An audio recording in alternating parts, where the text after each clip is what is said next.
How are you? তো একটা latest update আছে অ্যাবাউট আসিয়ান সামিট 2025।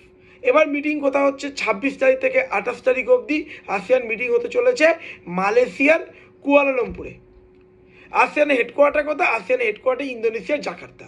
টোটাল কতগুলো দেশ নিয়ে গঠিত আসিয়ান গ্রুপটি? বলে 10টি দেশ, 10 মেম্বার্স। ঠিক আছে, মনে রাখতে হবে।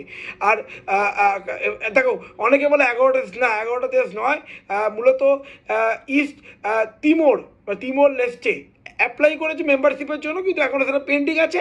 10খানা কোন কোন দেশ নিয়ে গঠিত? 11 কান্ট্রিজ রয়েছে। কোন কোন? সাউথ ইস্ট এশিয়ার কারা কারা রয়েছে? Brunei, Cambodia, Indonesia, Laos, Myanmar, Malaysia, Philippines, Singapore, Thailand, Vietnam.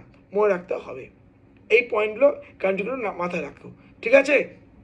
আর যেটা তোমাদের বললাম, তিমোর লেস্টে অ্যাপ্লাই করেছে। অ্যাপ্লাই যদি তার অ্যাপ্রুভাল নিয়ে নেয় গ্রুপ, তাহলে 11টা মেম্বার হবে, কিন্তু এখন এই মুহূর্তে 10টা দেশ আছে টোটাল। আচ্ছা, ফুল ফর্ম কি বলে দিলাম না? দক্ষিণ পূর্ব এশিয়া, সাউথ ইস্ট এশিয়ার দেশ। তো মনে রাখতে হবে, ফুল ফর্ম যদি বলো, association of south east ASEAN nation. ঠিক আছে। এবার দেখো এই মিটিংয়ে তাৎপর্য কেন, তো নিউজে আছে। মনে রাখতে হবে ডোনাল্ড ট্রাম্প এবং আমাদের প্রধানমন্ত্রী নরেন্দ্র মোদী, মানে ভারত এবং আমেরিকাকে ইনভাইট করেছে, কিন্তু মনে রাখতে হবে ভারত থেকে প্রধানমন্ত্রী যাবেন না। ঠিক আছে।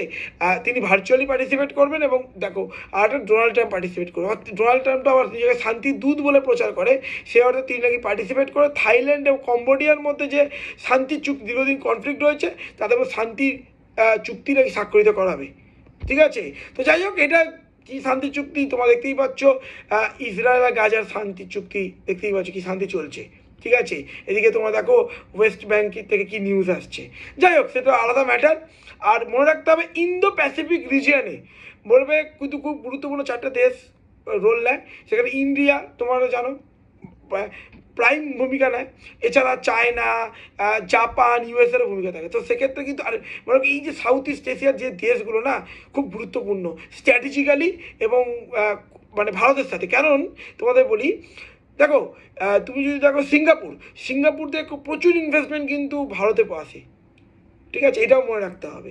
তো যাই হোক, এছাড়া অন্যান্য দেশের সাথেও খুব গুরুত্বপূর্ণ আমাদের বর্ডার শেয়ার করে, যেমন মায়ানমার। ঠিক আছে, সেক্ষেত্রে মায়ানমার খুব গুরুত্বপূর্ণ ভূমিকা নিচ্ছে। তো এরকম অবশ্যই এরকম আপডেটসগুলোর জন্য চ্যানেলটি লাইক করো, শেয়ার করো, সাবস্ক্রাইব করো। Thank you.